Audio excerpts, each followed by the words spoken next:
Yeah, this is unlike any other meeting between Donald Trump and Netanyahu that we've seen. This is the third that they've had at the White House since Donald Trump really took office. Now, Netanyahu is staying at Blair House, which is the guest house, effectively, just opposite the White House, which is where many heads of state stay when they are coming for state visits. But unlike other visits, we know that Netanyahu was not given the kind of entrance to the West Wing as is customary, or even to the North Portico, but instead he went to the South Portico, which is on the backside of the White House where Marine One, the helicopter, lands.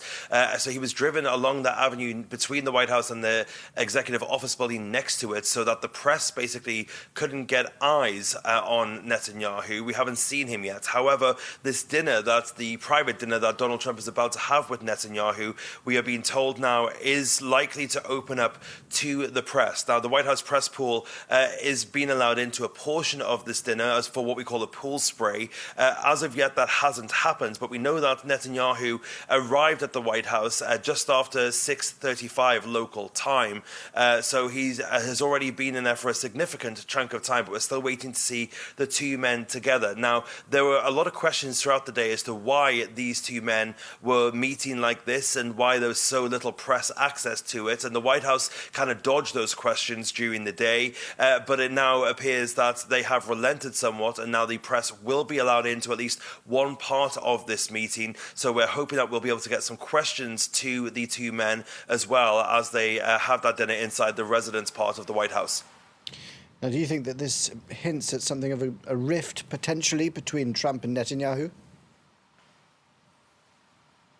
Well, Donald Trump has still been very supportive of Netanyahu. He's lashed out at these trials that Netanyahu is facing, these accusations of corruption and the like. He said that Netanyahu is a wartime president and that he should basically be left alone. But that doesn't mean that there aren't still some sticking points when it comes to this ceasefire deal between Israel and Hamas. Trump really is hoping to use the momentum of the Israel-Iran ceasefire deal that he helped broker and carry through that momentum through to this ceasefire deal. Now, the Israelis have agreed to a 60-day ceasefire deal which the Americans have floated, but we're waiting for Hamas approval on that deal, which would see 10 live Israeli hostages and 18 deceased hostages returned to the Israelis, as well as Israeli troops withdrawing to a buffer zone along the Gaza borders, with aid being allowed into the Strip as well. Trump has been saying for weeks that this deal was close, and as recently as Sunday, he said that it's going to happen this week, but it has proven elusive. The main question really is going to be as well,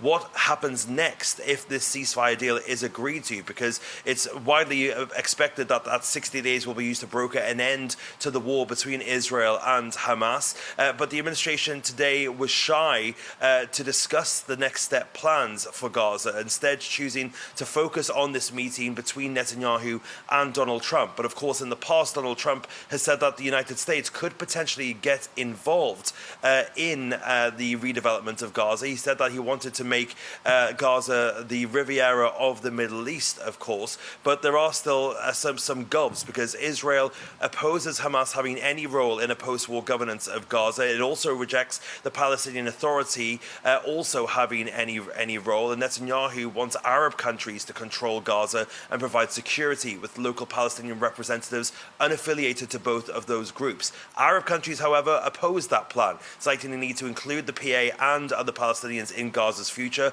and the pushes that the Europeans and other allies have been pushing for a two-state solution have been rejected by Netanyahu. So the US here really is looking to get on the same page at this dinner with Netanyahu. One US official told Axios that Trump wants to hear Netanyahu's views on this post-war situation and reach a mutual understanding. But we're hoping to find out more about what exactly that understanding is and what that view is, hopefully if we get some questions to the two men inside that dinner.